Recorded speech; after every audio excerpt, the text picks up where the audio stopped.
Selain musim kemarau dengan suhu udara maksimum yang terjadi saat ini di Aceh, masyarakat juga diminta waspada terhadap potensi angin kencang yang berpotensi bencana dapat terjadi di atas 25 knot dengan kecepatan 40 hingga 45 km per jam yang diperkirakan akan terjadi di akhir bulan Mei ini hingga bulan Juli dan Agustus mendatang.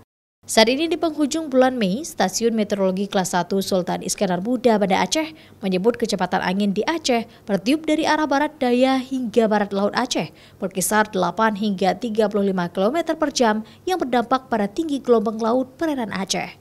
Nah, di samping puncak musim kemarau di wilayah Provinsi Aceh juga perlu diwaspadai angin kencang karena juga historisnya angin kencang di atas 25 knot atau 40 sampai 45 km per jam itu terjadi di bulan Juni, Juli, Agustus. Mei ini sudah mulai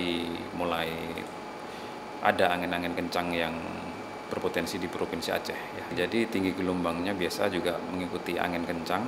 Nah, yang berpotensi tinggi gelombang itu khususnya di wilayah barat selatan itu berkisar untuk beberapa hari ke depan 1 hingga 2-3 hari ke depan itu berkisar antara perairan barat selatan itu antara 1/4 hingga maksimumnya 2,5 meter.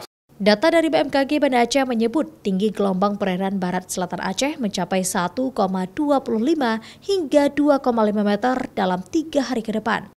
Perairan Samudra Hindia Barat Aceh mencapai 1,25 hingga maksimum 3 meter. Dan perairan utara Sabang serta perairan Sabang Banda Aceh yang mencapai 1,25 hingga 2,5 meter.